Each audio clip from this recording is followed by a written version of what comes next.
Bienvenue à tous dans cette nouvelle vidéo. On se retrouve pour la seconde analyse de ce mardi 21 juin 2022 sur les Pokémon de la 4ème génération.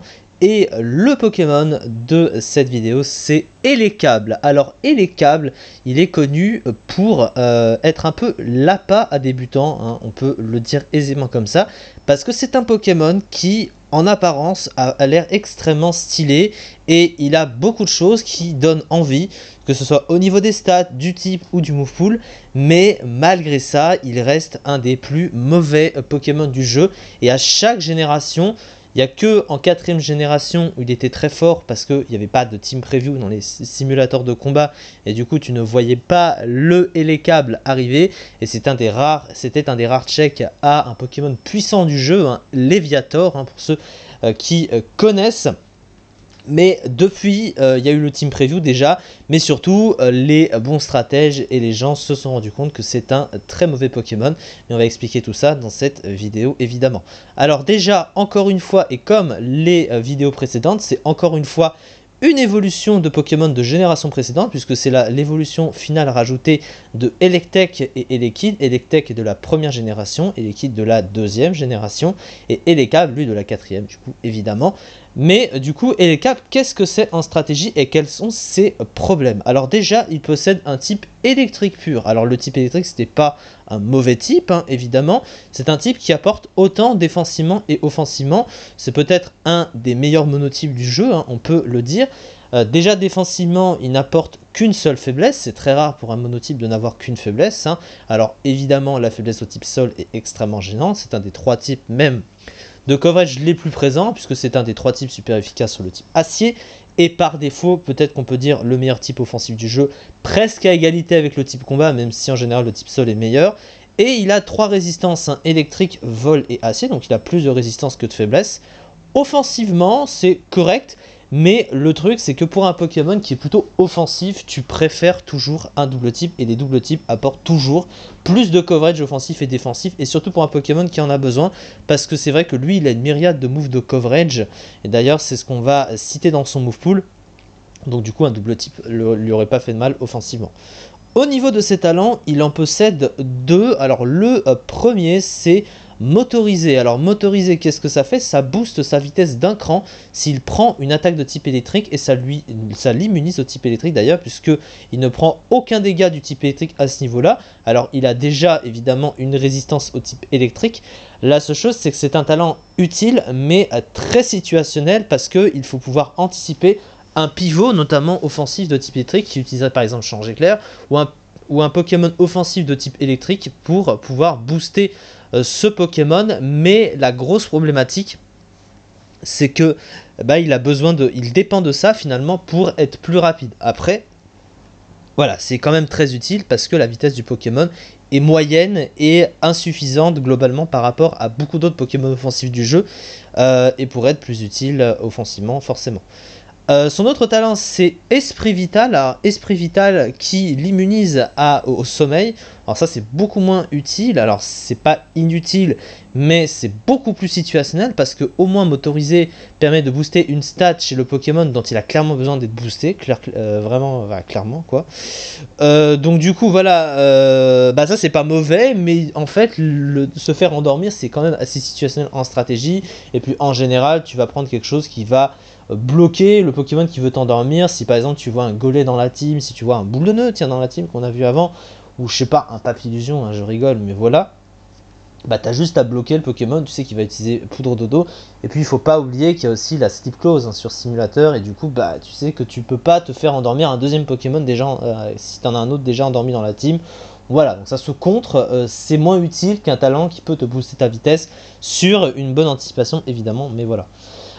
Au niveau de ses statistiques, alors les statistiques, elles sont problématiques sur plusieurs points, et pourtant elles donnent un peu envie quand même, parce qu'il a une attaque de 123, alors 123 en attaque, c'est très fort, une attaque spéciale de 95 qui est pas mauvaise mais un peu juste, et c'est justement son problème, et je vais donner un exemple juste après. Sa vitesse, seulement 95 pour un Pokémon offensif, c'est pas ouf, hein, clairement, hein, surtout avec les spitières qui sont plus importants aujourd'hui qu'avant, hein, donc avec le temps il est devenu encore de plus en plus dépassé par de nombreux Pokémon offensifs et du coup ça le gêne beaucoup à ce niveau-là.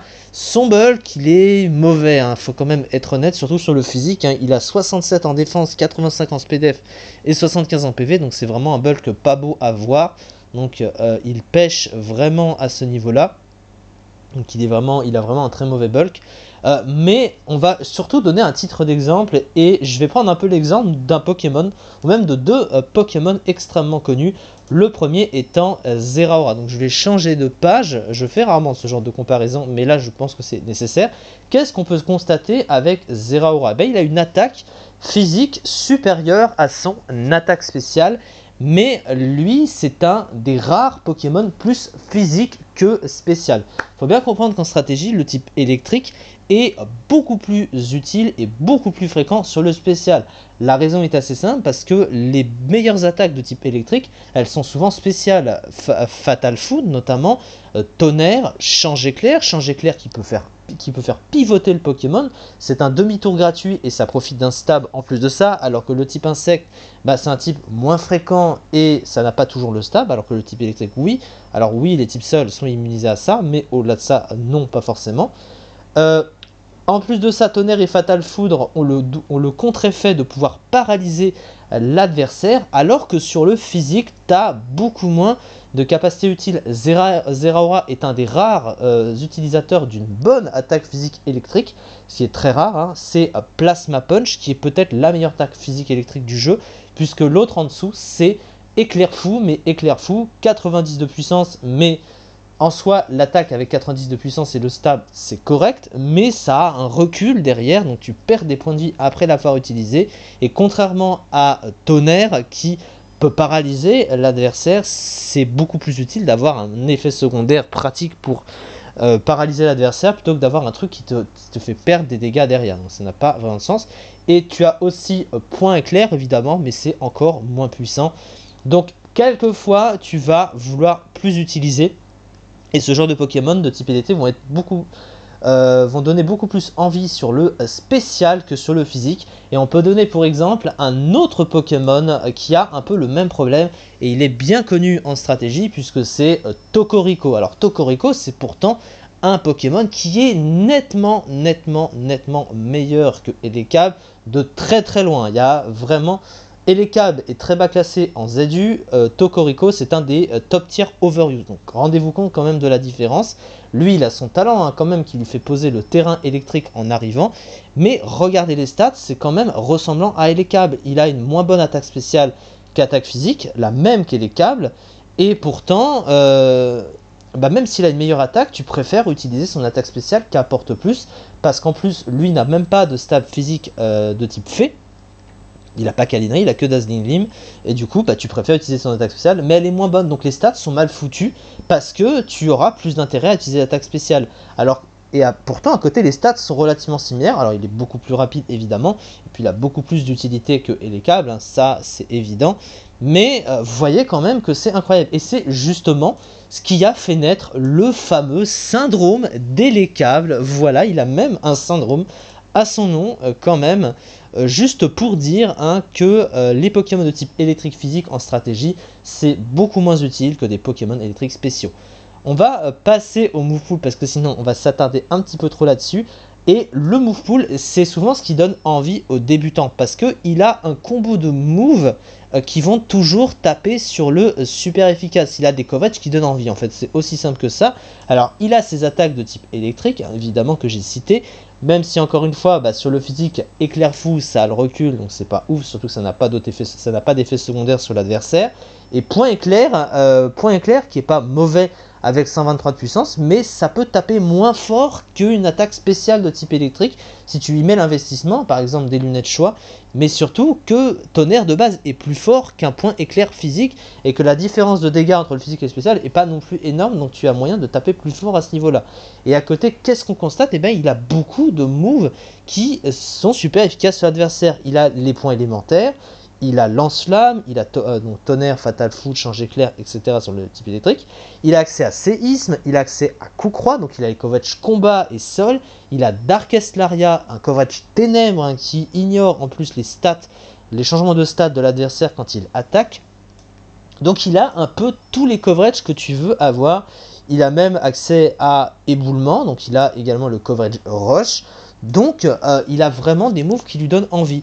Mais à côté de ça, le Pokémon n'a rien, n'a pas vraiment d'utilité précise en stratégie, si ce n'est tous ses moves. Son move pool de soutien, il est limité. Alors il possède des trucs classiques, hein. Il a provoque, cage éclair, donc pour le type électrique, mais il n'a pas plus que ça. Il ne peut même pas se setup. Alors la seule attaque de setup, je crois qu'il a, il me semble que c'est yoga ou un truc comme ça. Alors il a les écrans, voilà. Il a téléport, oui. Non, je crois il me semblait qu'il avait yoga, ce Pokémon. Il est peut-être pas revenu en 8G, donc c'est moins pire. Mais vous voyez, hein, il a accès à malédiction, mais ça baisse la vitesse, et c'est vraiment pas ce qu'on recherche sur ce genre de Pokémon. Donc il a pas de bon move de boost, ça veut dire que il fait un peu niche à setup pour l'adversaire, parce que tu tapes, mais pas si fort que ça, et tu peux même pas booster tes dégâts, alors que c'est un Pokémon qui crie l'offense à plein nez. Surtout que vu son bulk, il met pas longtemps à mourir sur le terrain, et en plus de ça, il n'a même pas de bon move de soin, donc c'est déjà pas suffisant comme ça, mais c'est déjà trop demandé. Mais quand même, hein, évidemment. Mais cela étant, c'est vrai que ce Pokémon, avec tous ses moves, il donne très envie.